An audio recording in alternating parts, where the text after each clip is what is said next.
Welcome to the deep dive.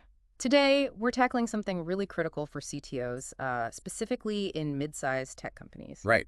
It's about why cybersecurity needs your focus, even if you don't have, a dedicated security team sitting there. Exactly. We want to cut through all the noise and just get to the essentials, how good security actually helps you grow the business and, well, stay resilient. hmm And the insights we're drawing on today, they come from real client chats, looking at industry trends.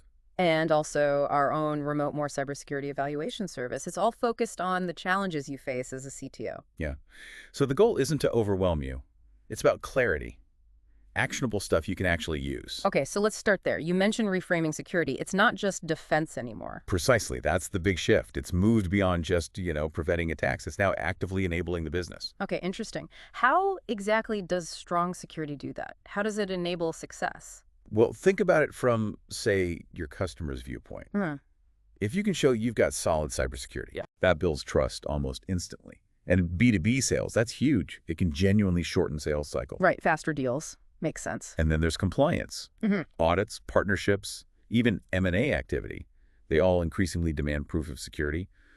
SOC2, ISO 2701, things like that. So it becomes non-negotiable almost. Pretty much. And companies that have their act together security-wise, Yeah. they often see quicker approvals, maybe even better company valuations. It stops being just a cost center. It becomes an asset. Okay, I get that. Now, what about those companies scaling really fast, the scale-ups? What security issues pop up there?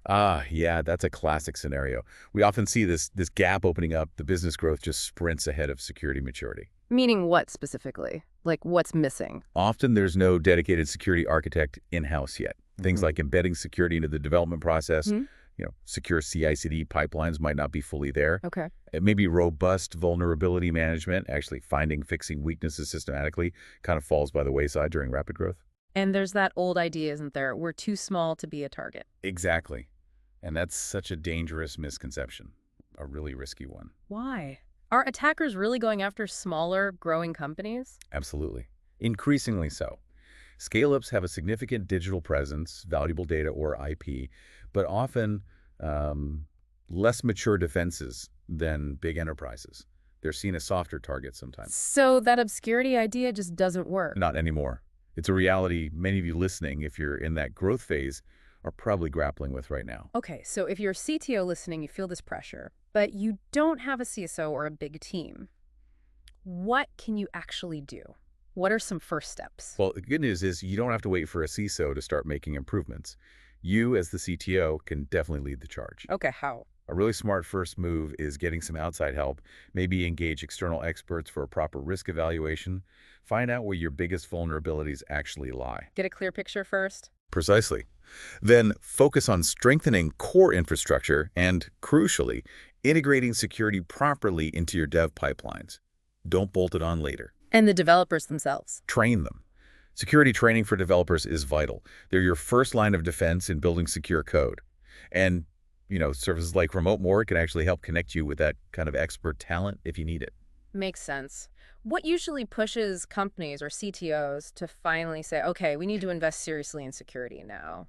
What are those triggers? We see a few common ones pop up again and again. Investor due diligence is a big one. They'll ask tough questions about security. Right, before they invest. Yep. Then client demands, especially from larger enterprise customers. They'll ask for those compliance reports, SOC2, ISO 27001 as proof. Table stakes for bigger deals. Definitely. And then, unfortunately, sometimes it takes a near miss or, worse, an actual security incident to be that wake-up call, The reactive approach. which is always more painful and expensive. And finally, security weaknesses can absolutely stall or even kill potential acquisitions or key partnerships. Being proactive saves a lot of headaches. So it really sounds like beyond just preventing disaster, strong security can be a genuine competitive edge. Exactly right.